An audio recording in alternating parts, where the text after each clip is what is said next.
आपण जे शिकलो होतं जनरल सोल्युशन काल, जनरल सोल्युशन जे एक्झाम्पल्स केले होते आपण. तर आपण आज जे शिकणार आहोत ते आहे ट्रायंगल प्रॉपर्टीज, जे sine rule, cosine rule, projection rule, अशा गोष्टी तर प्रॉपरली शिकणार. सगळ्यात पहिले साइन रूल.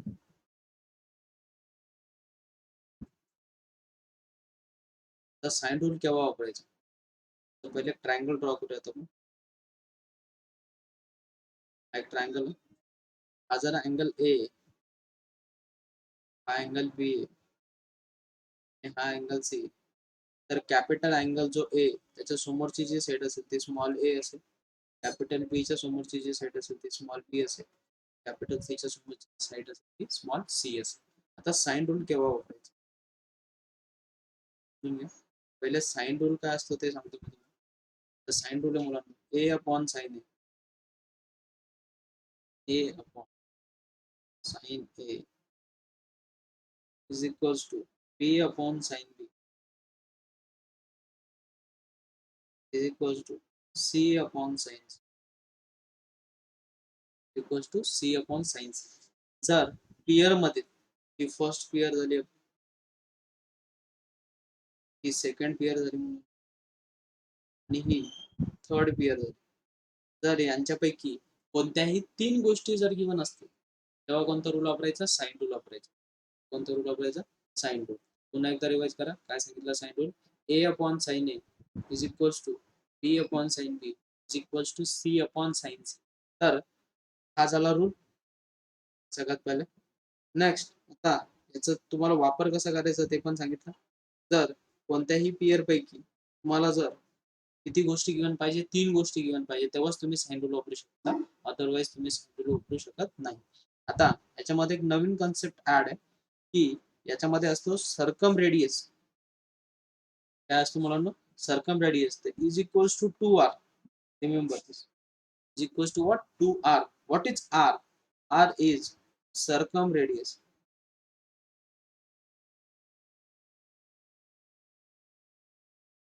तर काय असतं circumradius ते पण सांग.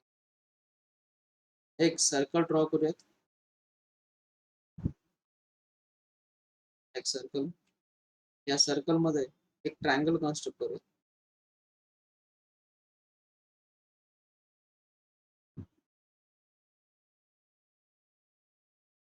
एक ट्रायंगल आहे. तर हा ओरिजिन आहे. काय ओरिजिन आहे? तर इथून इथपर्यंतचे जे डिस्टन्स आहे सेंटर पर्यंत, त्याला म्हणतो आपण आर. आर म्हणजेच काय? Circum radius. काय? Circum radius. ट्रायंगलला नाव देऊयात ए बी सी. त्याच्या समोरच्या साईड हा स्मॉल ए, स्मॉल बी आणि स्मॉल सी. तर असं सर्कम रेडियस जर काढायचं असेल तर फॉर्म्युला काय मुलांना? 2 टाइम्स आर. म्हणजे कोणतीही एक पेयर घ्यायची, ती 2r सोबत इक्वेट करायची, म्हणजे ए अपॉन साइन ए. साइड ए माहिती आहे, अँगल ए माहिती आहे आणि सर्कम रेडियस काढायचं सांगितलं तर A R is equals to किती मुलांना? A upon 2 times sine A. 2 times sine A. तर ही गोष्ट कायम स्वरूपी लक्षात ठेवा.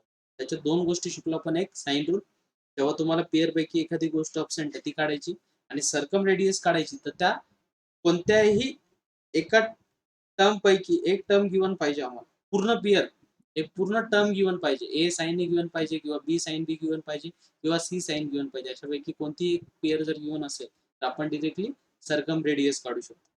Remember this. आता जेव्हा तुम्हाला काही क्वेश्चन जे असतात की is equals to what, A sine A plus B sine B plus C sine C is equals to what, तर तेव्हा आपण काही व्हॅल्यू सबस्टिट्यूट करून प्रूफ करतो. तर लक्षात ठेवा रिमार्क.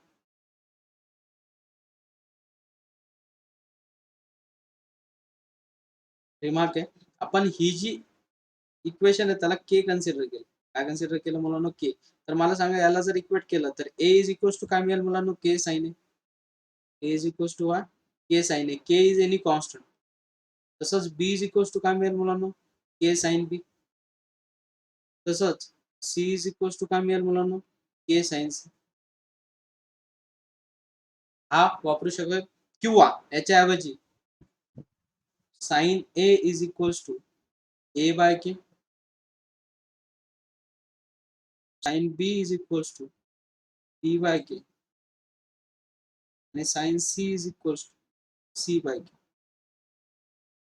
यापैकी कोणती एक गोष्ट वापरावं लागेल कायमस्वरूपी लक्षात ठेवा. ठीक आहे. चल नेक्स्ट हा झाला साइन रूल. तर साइन रूलचा पुन्हा एकदा फॉर्म्युला रिपीट करून देतो. A upon sine A is equals to B upon sine B is equals to C upon sine C. जर तुम्हाला सर्कम रेडियस काढायची तर 2 टाइम्स आर. नेक्स्ट तुम्हाला प्रूफ जर करायचे काही गोष्टी जर काढायच्यात इज इक्वल्स टू व्हॉट, तर तेव्हा हे रिझल्ट यूज करणार आपण. तर डिरेक्टली आपण व्हॅल्यू सबस्टिट्यूट करणार आणि त्याला सिम्प्लिफाय करणार. रिमेंबर दिस. नेक्स्ट आहे नेक्स्ट पॉइंट जो तो एक कोसाइन रूल. तो काय कोसाइन रूल.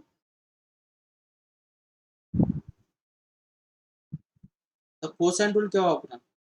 आता साइन रूल जर वापरता नाही आला याच्यापैकी एक टर्म गिवन आहे, एक अँगल गिवन आहे. सपोज अँगल ए माहिती आहे तुम्हाला, पी गिवन आहे आणि सी गिवन आहे. तर बघा बरं का कोणत्याही दोन पेअर घ्या, प्रत्येक पेअर मध्ये दोन दोन टर्म ऑब्सेंट आहेत. पण मी काय सांगितलं तुम्हाला कोणती एक टर्म ऑब्सेंट असेल तर साइन रूल वापरू शकतो. मग अशा वेळेस कोणता रूल वापरायचा मुलांना कोसाइन रूल. तर काय कोसाइन रूल आणि तो लक्षात पण कसं ठेवायचा. A square is equals to B square plus C square minus 2bc into cos ए.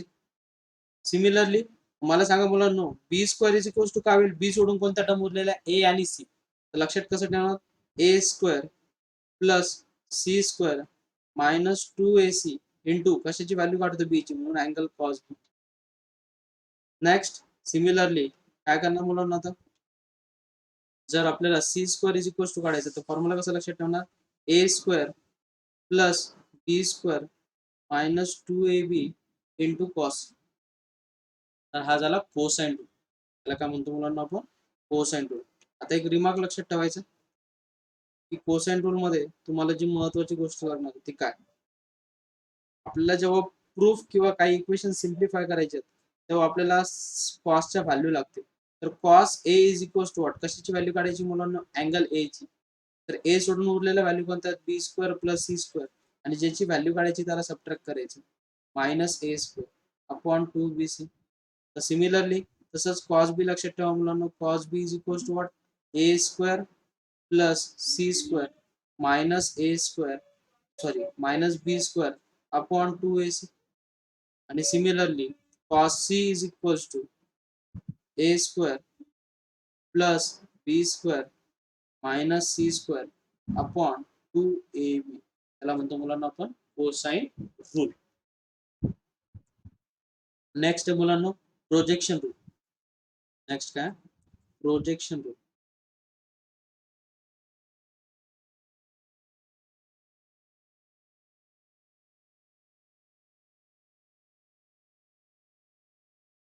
काय मुलांना प्रोजेक्शन. जर तुम्हाला साइन पियर पैकी कोणत्याही दोन पियर ज्या त्या कम्प्लीट माहिती जर समजा बी अपॉन साइन बी आणि सी अपॉन साइन सी पूर्ण माहिती आणि तुम्हाला याची व्हॅल्यू काढायची तर इम्पॉसिबल आहे. तुम्ही कोणती दोन पियर करून नाही करू शकत. तिथे कोसाइन रूल पण फरक पडतो कारण की कोसाइनचं म्हणणं की त्या पियर मधली एक तरी गोष्ट माहित पाहिजे. तिन्ही पियर मधली एक एक एक एक गोष्ट माहित पाहिजे तर इट इज इम्पॉसिबल. मग तेव्हा येतो प्रोजेक्शन. तर काय प्रोजेक्शन रूल मुलांना. तर ए इज इक्वल्स टू कोणत्या टर्म उरल्यात मुलांना बी आणि सी. तर याची व्हॅल्यू याला याचा अँगल याला म्हणजे इथे काय होईल मुलांना cos C plus C cos B. Similarly मला सांगा जर आपल्याला ए इज इक्वल्स टू काढायचं बी इज इक्वल्स टू काढायचं तर बी इज इक्वल्स टू सोडलं तर सी आणि ए राहिला. याची व्हॅल्यू याला म्हणजे इथे काय मुलांना कॉस ए प्लस ए कॉस सी. सिमिलरली जर आपण सी इज इक्वल्स टू बघितलं तर उरलं कोण आहे मुलांना ए आणि बी. तर याची व्हॅल्यू याला म्हणजे इथे काय होईल कॉस बी आणि इथे काय होईल मुलांना कॉस. त्याला म्हणतो आपण प्रोजेक्शन रूल. आणि प्रोजेक्शन रूल केव्हा वापरायचा जेव्हा दोन पेअर कम्प्लीट माहिती. साइन रूल मध्येच लक्षात येतं. साइन रूल मध्येच बघायचं सगळ्यांना चेकच करावं लागतं. प्रत्येक एक्झाम्पल मध्ये चेक करावं लागेल तुम्हाला कोणती गोष्ट कुठे भेटते आणि काय काय वापरावं लागतं ते लवकर रिअलाइज होतं. त्यामुळे लक्षात असं ठेवा जर पेअर मध्ये तीन गोष्टी माहित असतील एक काढायची असेल साइन रूल तर प्रत्येक मधली एक एक गोष्ट माहिती आहे कोसाइन रूल. आणि एक पूर्ण दोन पूर्ण पेअर माहिती आणि तुम्हाला एका पेअर मधली एखादी मिसिंग टर्म काढायची तेव्हा प्रोजेक्शन रूल. तर अशा प्रकारे लक्षात ठेवा म्हणजे तुम्हाला चांगल्या प्रकारे लक्षात आहे आणि फॉर्म्युले पण चांगले लक्षात. नेक्स्ट मुलांनो हाफ अँगल फॉर्म्युला. नेक्स्ट काय half angle formula.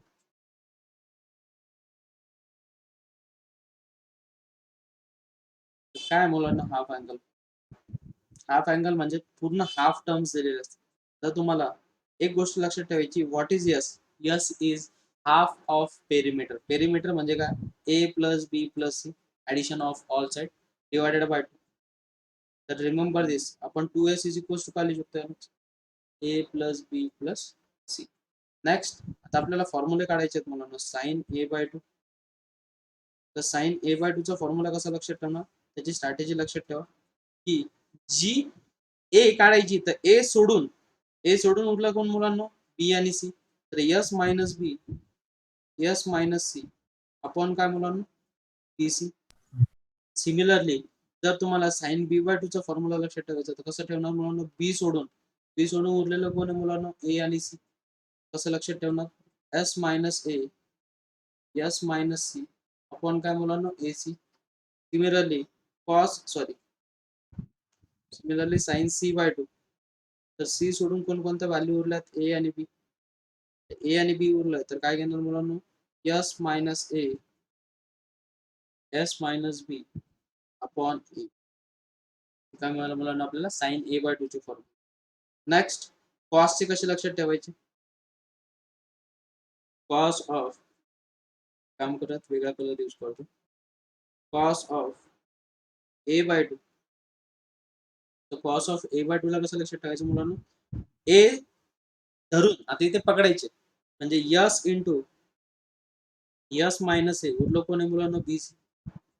Next, similarly काय करणार मुलांना? Cos B by 2. B by 2 काय होईल? Under root of S in bracket S minus B. आता बी सोडून उरलं कोण आहे? ए आणि C.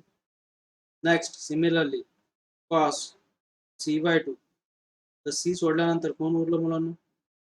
S in bracket S minus C. C सोडल्यानंतर उरलं ए बी. झाली स्ट्रॅटेजी. नेक्स्ट, पुढच्या मुलांना टॅन, थर्ड वालीची कंडिशन ही टॅन साठी. तर टॅन ऑफ ए बाय 2. तर तुम्हाला सरळ माहिती आहे, साइन अपॉन कॉस का होतं मुलांना? टॅन. या दोघांना जेव्हा आपण डिव्हिजन करू तर बीसी बीसी गेट कॅन्सल. तर उरेल का मुलांना? Under root of S minus A, S minus B, S minus C upon S in bracket S minus A. Similarly tan B by 2. Tan B by 2 चा formula काय होईल मुलांना? आपल्याला कशाची व्हॅल्यू काढायची आहे? बी ची. तर बी सोडून कोण उरलं? S minus A, S minus C, आणि जी व्हॅल्यू काढायची divided by this term S in bracket S minus B. Similarly tan C by 2. तर tan C by 2 is equals to under root of उरलेला टर्म कोणत्या मुलांना? C सोडून कोणती term उरली? A. S minus A, S minus B. आता जी value काढायची S in bracket S minus C. ही आहे स्ट्रॅटेजी. आता नेक्स्ट, याच्यानंतर येतो मुलांना एरिया ऑफ ट्रायंगल. फोर्थ जो पॉइंट आहे त्याच्यात तो आहे एरिया ऑफ ट्रायंगल. आता एरिया ऑफ ट्रायंगलचं कसं लक्षात ठेवायचं ते समजून घ्या. Area of triangle is equal to, जर तुम्हाला तिन्ही साइड गिवन आहे, हिरोन्स फॉर्म्युला वापरायचा. तो formula S in bracket S minus A, S minus B bracket S minus C. आणि जर तुम्हाला कोणता एक अँगल आणि दोन साइड गिवन आहे, एक अँगल आणि दोन साइड, एक अँगल दोन साइड जर काही गिवन आहे, तर त्याच्यासाठी फॉर्म्युला मुलांना हाफ ऑफ ए बी माहिती आहे, तर कोणता अँगल राहील मुलांना? सी. तर इंटू साइन सी. सिमिलरली काय होईल मुलांना सांगा? हाफ ऑफ बी सी जर म्हटलं तर इथे काय येईल मुलांना? Sine A. नेक्स्ट, सिमिलरली जर हाफ ऑफ ए सी जर लिहिलं तर इथे काय येईल मुलांना? Sine B. हा कशाचा फॉर्म्युला आहे? Area of triangle. त्याचा फॉर्म्युला एरिया ऑफ ट्रायंगल जर काढायचं असेल तर ह्या चार पैकी एक फॉर्म्युला यूज होतो. Next, fifth, Napier formula. Napier's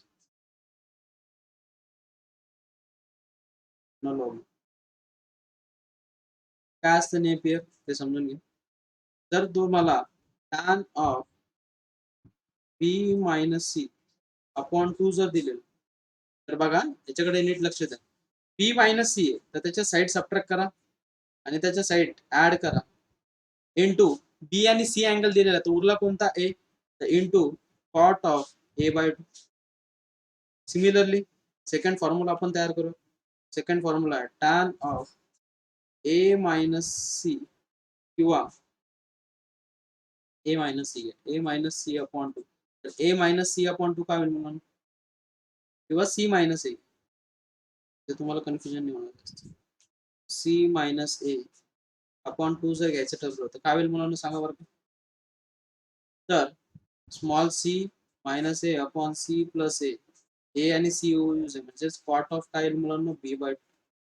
similarly third one tan of A minus B upon two जर दिलेलं तर फॉर्म्युला काय small A minus B upon A plus B into cot of C by two. ही आहे strategy लक्षात ठेवण्याची formula. आता questions करूयात मुलांना. एक्झाम्पल, काही एक्झाम्पल जे आहेत ते क्वेश्चन असे आहेत की ते दरवर्षी म्हणजे बऱ्याच वेळेस विचारले गेले. आता तो त्यापैकी काही क्वेश्चन्स मी घेतो जे खूप टफ लेवलचे आहेत, ते समजून घ्या. एक्झाम्पल नंबर फर्स्ट आहे मुलांना, मी ऑप्शन नाही लिहिते. In a triangle A B C given that b plus c upon 11 is equals to c plus a upon 12 is equals to a plus b upon 13, then cos a is equals to. आता बरेच मुलं जे आहेत ते वेळ वाया घालवतात त्याला सिम्प्लिफिकेशन करण्यामध्ये, याच्यामध्ये त्याच्यामध्ये एकदम बढिया वे सांगतो. काय करायचं बघा, b plus C upon 11 is equals to C plus A upon 12 is equals to A plus B upon 13 is equals to काहीतरी व्हॅल्यू कन्सिडर करा. सपोज मी के कन्सिडर केली, काय कन्सिडर केली के. तर नीट ऑब्झर्व करा बरं का, मला बी प्लस सी पहिली पेअर आणि शेवटची पेअर जर इक्वेट केली तर B plus C is equals to किती मिळेल मुलांना 11 के.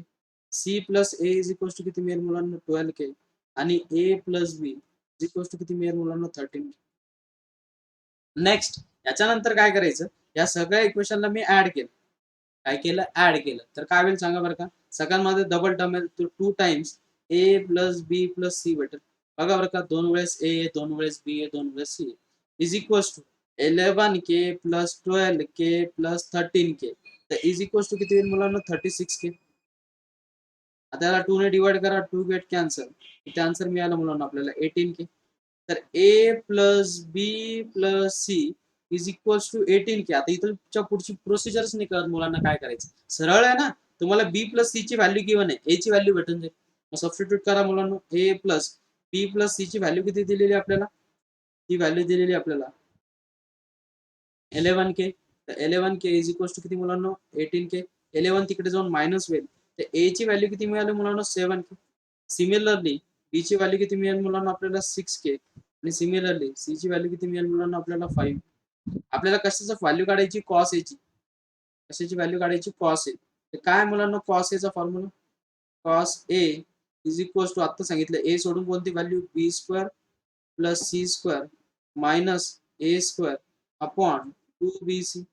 मग ए बी बी स्क्वेअरची व्हॅल्यू किती दिलेली आपल्याला 6, तर 36 के स्क्वेअर प्लस 25 के स्क्वेअर मायनस 49 के स्क्वेअर अपॉन 2 इंटू बी ची व्हॅल्यू किती दिलेली मुलांना 6 के इंटू सी ची व्हॅल्यू दिलेली 5 के. तर सगळ्यांमधून काय कॉमन निघतो मुलांना, के स्क्वेअर.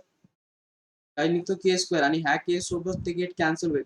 इक्वेशन काय भेटेल 36 plus 25 minus 49 upon 2 into 6 into 5.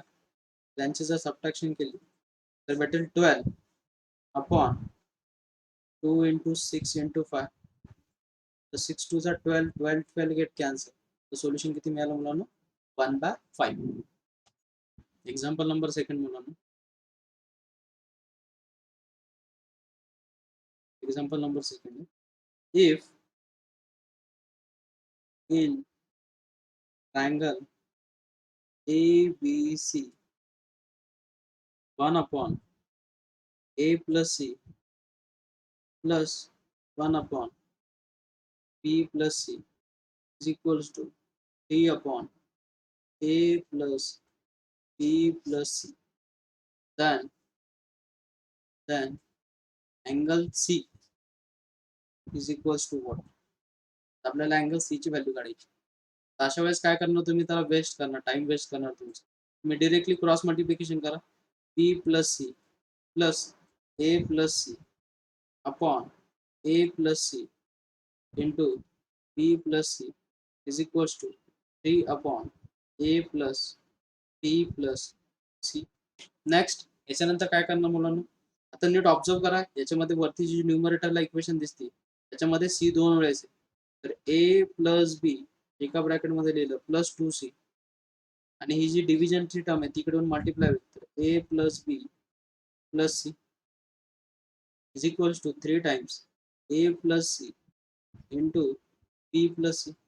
बरोबर आहे. पर्यंतची स्ट्रॅटेजी कळाली सगळ्यांना. नेक्स्ट याच्यानंतर काय करणार मुलांना, होता नीट ऑब्झर्व करा. आपण जेव्हा याने मल्टिप्लाय करू तेव्हा मल्टिप्लाय करू आपण ए प्लस बी ला, तो ए प्लस बी चा होल स्क्वेअर होईल. ए प्लस बी चा होल स्क्वेअर प्लस काय दिसेल मुलांना, C times A plus B. Next plus 2c times A plus B plus 2c square plus 2c square is equals to काय मुलांना, 3 टाइम्स ए प्लस सी आणि बी plus C. Calculation समजून घ्या फक्त, बाकी घ्यायचं. नेक्स्ट याच्यानंतर आता स्ट्रॅटेजी नीट प्रॉपरली फॉलो करा. काय दिसेल आपल्याला बघा, इथे जर आपण होल स्क्वेअरचा जर फॉर्म्युला वापरला तर फॉर्म्युला काय होईल मुलांनो, A square plus B square plus 2ab बरोबर आहे. प्लस प्लस मला सांगा याच्यातनं काय कॉमन निघतो मुलांनो, ए प्लस बी. ए प्लस बी जर कॉमन काढला तर ब्रॅकेटमध्ये काय राहील, C plus 2c is 3c plus 2c square is equals to, याला जर मल्टिप्लाय जर केलं आपण मुलांनो तर इक्वेशन काय भेटेल, 3ab plus 3ac plus 3bc plus 3c square. बरोबर आहे. नेक्स्ट आता ऑब्झर्वेशन करा, आपल्याला इक्वेशन कशी दिसते इकडे, ए स्क्वेअर प्लस बी स्क्वेअर. मला सांगा 2c स्क्वेअर आणि हा 3c स्क्वेअर इकडून मायनस झाला तर किती राहील मुलांनो, मायनस सी स्क्वेअर. काय राहील, मायनस सी स्क्वेअर. आणि नीट ऑब्झर्व करा आता काय काय कॅन्सल होतं. नीट ऑब्झर्व करा, हा 2ab जो आहे तो तिकडे जाऊन काय होईल मुलांनो, 2ab तिकडे जाऊन काय होईल, सबट्रॅक्ट. तर 3ab मधनं 2ab गेला, किती राहील मुलांनो, ab. आणि नीट ऑब्झर्व करा, ही वाली टर्म आणि ही वाली टर्म सेम आहे का, दिस गेट कॅन्सल.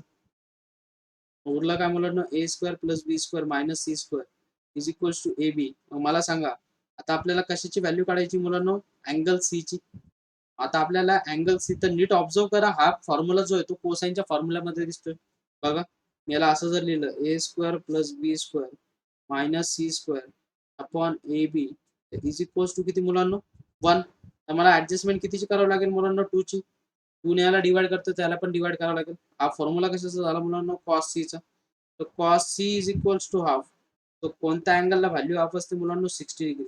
अँगल सी किती मिळालं मुलांनो, मला 60 डिग्री. थर्ड एक्झाम्पल आहे मुलांनो, example number 3. Angle A B C are in AP and B is to C is equals to √3 is to √2. then angle A is equal to. तर strategy बघा, AP मध्ये म्हणजे तिन्ही अँगल यांच्यामधला जो difference आहे तो सेम आहे. म्हणजे B minus A is equals to C minus B. हा मायनस बी जो आहे तिकडे येऊन प्लस होईल. जे आपल्याला इम्पलाय काय करायला मुलांनो, 2b is equals to A plus C. पण ऑब्झर्व करा मुलांनो, तिन्ही अँगलची ऍडिशन किती असते, A plus B plus C is equals to 180 degree. मला सांगा A plus C is equals to काय मुलांनो, पाय मायनस बी. तर ही व्हॅल्यू रिप्लेस करा इथे. तर काय होईल मुलांनो, 2b is equals to pi minus B. Minus B जो इकडे येऊन प्लस होईल, 3b इज इक्वल्स टू पाय. म्हणजे पायची व्हॅल्यू, बी ची व्हॅल्यू किती मिळाली मुलांना आपल्याला, 60 डिग्री. Pi by 3. आता जे रिलेशन दिसते तुम्हाला ते कोणत्या फॉर्मॅटमध्ये दिसते, बी अपॉन सी. तर B upon C is equals to √3 upon √2. बरोबर आहे. पण आपल्याकडे रूल आहे, रूल एक बी ला काय लिहू शकतो मुलांना आपण के साइन बी आणि सी ला लिहू शकतो के sine C is equals to √3 upon √2. This get cancel. आपल्याला व्हॅल्यू कशाची काढायची मुलांना? अँगल ए ची. आपल्याकडे अँगल बी गिवन आहे. मग sine C is equals to काय होईल मुलांना? √2 upon √3 into sine B. Sine B म्हणजे 60 डिग्री. √2 अपॉन √3. मग किती व्हॅल्यू असते मुलांना? √3/2. तर √3 गेट कॅन्सल. तर 2 ला घालू शकतो √2 इंटू √2. एक √2 गेट कॅन्सल. जे sine C is equals to किती मुलांना? 1/√2. आणि कोणत्या अँगलला व्हॅल्यू असते? 45 डिग्री. मला सांगा अँगल ए जर काढायचंय तर मला सांगा पाय मधून काय सबट्रॅक्ट करावं लागेल तुम्हाला? बी प्लस सी. 180 मधनं बी ची व्हॅल्यू किती दिलेली मुलांना? 60 प्लस 45. तर 60 प्लस 45 इज किती मुलांना? आणि त्याच्यामधनं 180 सर 100 तर ते भेटेल 75 डिग्री. 105 ना, तर 75 डिग्री. अँगल ए किती मिळालं मुलांना आपल्याला? 75 डिग्री. नेक्स्ट एक्झाम्पल आहे example number 4th. Fourth example आहे मुलांना. In triangle ABC 2 cos A upon A plus cos B upon B plus 2 cos C upon C is equals to A upon BC plus B upon CA. Then triangle is कोणता triangle आहे? आयसोसेलियस आहे, right angle आहे, आपल्याला ते check करायचं. पहिले काय करणार मुलांना? ट्रायंगल इज कोणता ट्रायंगल चेक करायचं. सगळ्यात पहिले आपल्याला कसं सिम्प्लिफाय करणार? तर बरेच जण विचार काय करतील की सर आपण cos A, cos B, cos C च्या व्हॅल्यू सबस्टिट्यूट करू. तर त्याच्याऐवजी एक बेस्ट वे सांगतो. काय करायचं? ही जी पेअर आहे ही जी पेअर आहे त्यातनं काय कॉमन निघतो मुलांना? 2 जर कॉमन काढला तर ब्रॅकेटमध्ये काय राहील मुलांना? Cos A upon A plus cos C upon C plus cos B upon B is equals to A upon BC plus B upon C. Next याला क्रॉस मल्टिप्लिकेशन करा मुलांना. काय होईल? 2 times C cos A plus A cos C अपॉन AC plus cos B अपॉन B is equals to A plus BC plus B अपॉन C. नीट observe करा मुलांना. आता प्रोजेक्शन रूल. तर याची व्हॅल्यू काय नाही म्हणजे काय? A. तर 2 टाइम्स याची व्हॅल्यू काय नाही म्हणजे काय? B. तर 2B upon AC plus cos B चा फॉर्म्युला माहिती आपल्याला. काय formula? C square plus A square minus B square. तर अपॉन किती होईल मुलांना? 2ABC होईल. ते पूर्ण काय होईल? 2ABC. याला जर क्रॉस मल्टिप्लिकेशन जर केलं आपण किंवा 1/c जर कॉमन काढलं, त्यातून जर 1/c जर कॉमन काढलं तर टर्म कशी दिसेल आपल्याला? A square plus B square upon 2ABC. 2 नाही दिसणार, ABC दिसेल. ए बी सी बघा, सी कॉमन काढला 1/c क्रॉस मल्टिप्लिकेशन केलं A square plus B square upon A B आणि तो सी मल्टिप्लाय झाला तर ए बी सी. नेक्स्ट आता याला सिम्प्लिफाय कसं करणार मुलांना? सगळीकडे आपल्याला काय दिसते मुलांना? ए बी सी दिसतं. काय दिसतोय? A B C. तर बेस सेम करावं लागेल इथे. कशाने मल्टिप्लाय केलं मुलांना? बी ने मल्टिप्लाय केलं तर बी ने डिवाइड करावं लागेल. पुन्हा 2 ने पण मल्टिप्लाय डिवाइड करावं लागेल. इथे पण 2 ने मल्टिप्लाय आणि 2 ने डिवाइड करावं लागेल. सगळ्यांचा बेस किती झाला मुलांना? 2ABC. जर गेट कॅन्सल जर केला तर टर्म काय होईल मुलांना? 2B square. तो 4B स्क्वेअर होईल. ते मुलांना 4B square plus C square plus A square minus B square is equals to 2A square plus 2B square. बरोबर आहे. आता याला सिम्प्लिफाय करा मुलांना. इक्वेशन काय होईल? 4B स्क्वेअर मधनं 2B स्क्वेअर जर गेला तर किती राहील मुलांना? 2B स्क्वेअर आणि 2B स्क्वेअर मधनं पुन्हा एक बी स्क्वेअर गेला तर काय राहील मुलांना? तो बी स्क्वेअर. बी स्क्वेअर प्लस सी स्क्वेअर आणि ह्या ए स्क्वेअर मधनं जर 2A स्क्वेअर गेला तर minus A square is equals to 0. तर कंडिशन काय दिसते? C square plus B square plus C square is equals to A square. ही कंडिशन कशाची? अँगल ए जो आहे तो किती दिसतोय तुम्हाला? Right 90 degree. कारण की हा राईट अँगल ट्रायंगल झाला. तो जो ट्रायंगल ये म्हणे तो कोणता आहे मुलांना? Right angle triangle.